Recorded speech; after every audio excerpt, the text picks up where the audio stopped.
ጤና ይስጥልን። ከአቤል ሚዲያ ትኩስና አዳዲስ መረጃዎችን ይዘን ቀርበናል። አብራችሁን እንድትቆዩ በአክብሮት እንጋብዛለን። አርቲስቶች በ1.7 ሚሊዮን ብር ወንጀል ተጋሪነት ተከሰሱ። ዜጎችን በማታለል የ1.7 ቢሊዮን ብር ጉዳት በማድረግ የተጠረጠረው ፊንቴክ ኢንቨስትመንት ተባባሪነትና ጥቅም ተጋሪነት የተከሰሱት አርቲስቶች ተከሰው ፍርድ ቤት ቀርበዋል። ድርጅቱን ባልተገባና በተጋነነ መልኩ በማስተዋወቅ በሕገ ወጥ መንገድ ከተከሰሰው ገንዘብ ተጋሪ በመሆን የተጠረጠሩት አርቲስቶችና የማስታወቂያ ባለሙያዎች ተጠርጣሪ ሆነዋል። ሰለሞን ቦጋለ፣ ሰራዊት ፍቅሬ፣ ዳንኤል ተገኝ፣ አብርሃም ግዛው፣ ይገረም ደጀኔ፣ መንሱር ጀማልና ካሊድ ናስር በቁጥጥር ስር ውለው መጋቢት 19 ቀን 2018 ዓ.ም ፍርድ ቤት ቀርበዋል።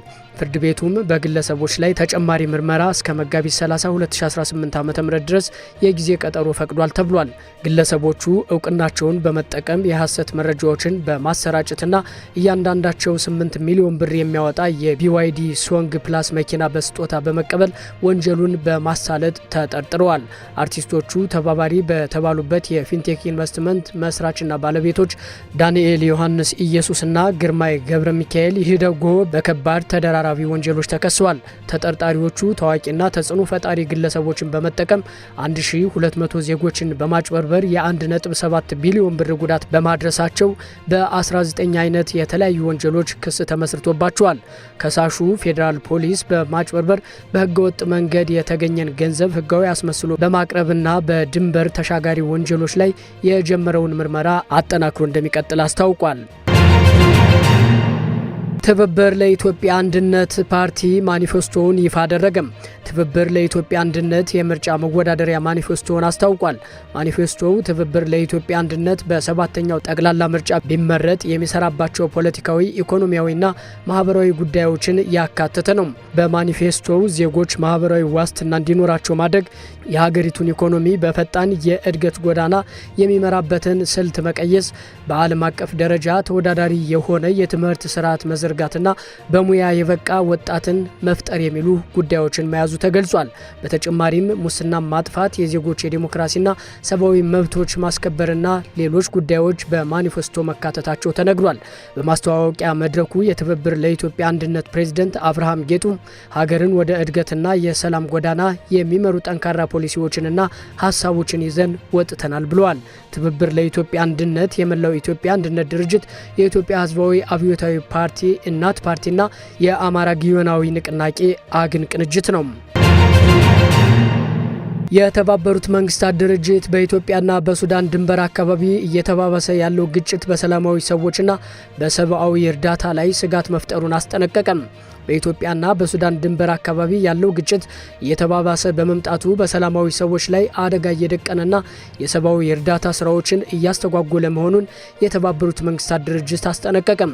የተባበሩት መንግስታት የሰብአዊ ጉዳዮች ማስተባበሪያ ጽህፈት ቤትን ጠቅሶ ዥንዋ እንደዘገበው በሱዳን በኢትዮጵያና በቻድ ድንበሮች አቅራቢያ በቅርቡ የተከሰቱ ግጭቶች የሰላማዊ ሰዎችን ሕይወት የቀጠፉ ሲሆን በርካቶችን ደግሞ ለስደት ዳርጓል።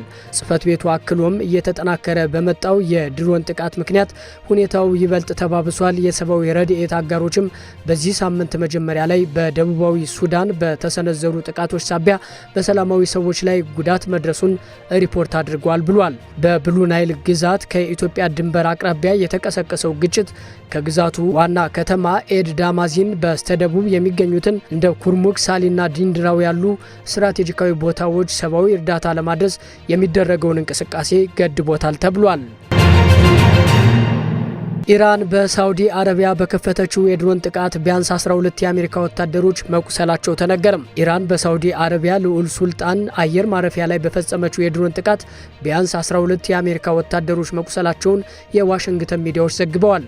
በጥቃቱ ቢያንስ 2 ወታደሮች በጣም ከባድ ጉዳት ደርሶባቸዋል ሲል ዎል ስትሪት ጆርናል ዘግቧል። ጥቃቱ አንድ ሚሳኤልና በርካታ ሰው አልባ አውሮፕላኖችን ያካተተ መሆኑ ሲገለጽ በርካታ የአየር ላይ ነዳጅ የሚሞሉ አውሮፕላኖች የጉዳቱ ሰለባ እንደሆኑም ተዘግቧል። የፔንታጎንና የአሜሪካ ማዕከላዊ እዝ ባለስልጣናት ይህ ዜና እስከተጠናከረበት ጊዜ ጥቃቱን በተመለከተ ማብራሪያ ከመስጠት ተቆጥበዋል። የልዑል ሱልጣን አየር ማረፊያ በኢራን ጥቃት ሲደርስበት ይህ የመጀመሪያው አይደለም። ይህ በእንዲህ እንዳለ ኢራን ሆርሙዝን የማትከፍት ከሆነም የኃይል ማመንጫዎቿን እንደሚደበድቡ ዝተው የነበሩት የአሜሪካው ፕሬዝዳንት ዶናልድ ትራምፕ የሰጡትን ቀነ ገደብ በ10 ቀናት አራዝመዋል። ፕሬዝዳንቱ የሚፈጽሙትን ጥቃት ያራዘሙት በኢራን ጥያቄ መሆኑንም ገልጸዋል። የየመኑ ሁቲ በእስራኤል ላይ ጥቃት መሰንዘሩ ተነገረ። ሁቲ አሜሪካና እስራኤል በኢራን ላይ የጀመሩትን ጦርነት ተከትሎ ለመጀመሪያ ጊዜ በእስራኤል ላይ በርካታ የባሊስቲክ ሚሳኤሎችን መተኮሱን አስታውቋል። የሁቲ ወታደራዊ ቃል አቀባይ ብርጋዴር ጄኔራል ያህያ ሳሪ በሁቲዎች ሚዲያ አልማሲራህ በሰጡት መግለጫ ጥቃቱን አረጋግጠዋል። እስራኤል የየመኑ ሁቲ ጥቃት መክፈቱን ተከትሎ ተገቢውን ምላሽ እንደምትሰጥ አስጠንቅቃለች። ይህ እርምጃ ሁቲ በቀጥታ ወደ ቀጠናዊ ግጭት መግባታቸውን የሚያመላክት ሲሆን ቀደም ሲል የቀይ ባህርን የመርከብ መስመር ከመዝጋት ባለፈ አሁን ጥቃታቸውን ወደ እስራኤል ምድር አስፋፍተዋል ነው የተባለው።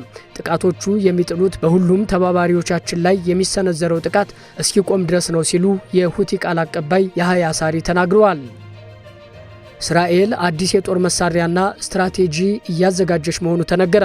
እስራኤል አሁን ካለችበት የኢራን ጦርነት ማግስት ለሚመጡ አዳዲስና ውስብስብ ግጭቶች በከፍተኛ ሁኔታ እየተዘጋጀች መሆኑን ዶክተር ኤሪክ አርማንዴል በጄሩሳሌም ፖስት ባወጡት ትንታኔ ገልጿል። እንደ ጸሐፊው ገለጻ የነገው ጦርነት የዛሬውን አይመስልም።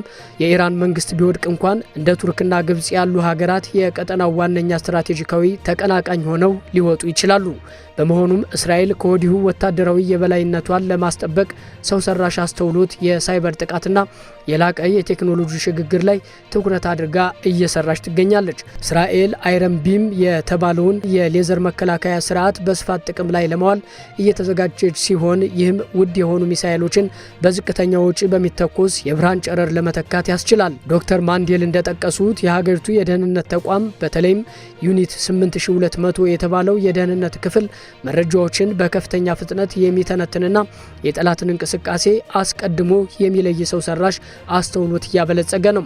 ይህም በጦርነት ወቅት ውሳኔ የመስጫ ጊዜን በማሳጠር የጠላትን መሰረተ ልማት በፍጥነት ለማሽመድመድ የሚያስችል አቅምን ይፈጥራል ተብሏል።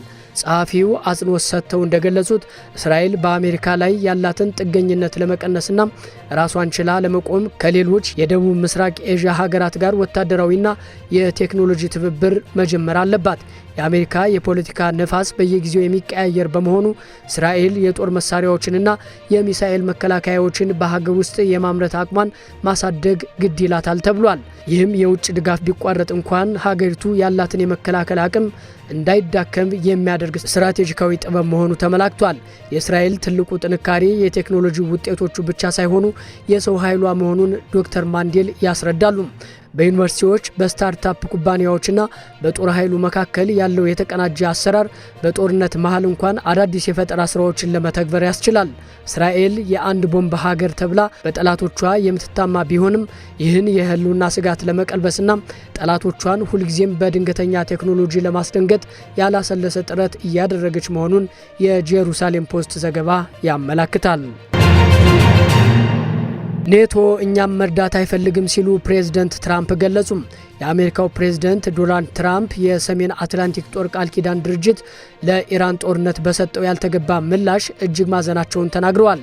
ፕሬዝዳንቱ ይህንን ቅሬታ ያቀረቡት አሜሪካ በኢራን ላይ የጀመረችውን ወታደራዊ እርምጃ ተከትሎ አጋር ሀገራት በቂ ድጋፍ እያደረጉ አይደለም በሚል እንደሆነ ተሰምቷል። ይህም በዋሽንግተንና በምዕራባውያን አጋሮቿ መካከል ያለውን ዲፕሎማሲያዊ ልዩነት ይበልጥ አጉልቶታል እየተባለ ነው። ፕሬዝዳንት ዶናልድ ትራምፕ በሳውዲ አረቢያ አጋፋሪነት በሚመራው የቢዝነስ ኮንፈረንስ ላይ ባደረጉት ንግግር የሰሜን አትላንቲክ ጦር ቃል ኪዳን ድርጅትን ክፉኛ ተችተዋል። ፕሬዝዳንት ዶናልድ ትራምፕ በሳውዲ አረቢያ አጋፋሪነት በሚመራው የቢዝነስ ኮንፈረንስ ላይ ባደረጉት ንግግር የሰሜን አትላንቲክ ጦር ቃል ኪዳን ድርጅትን ክፉኛ ተችተዋል።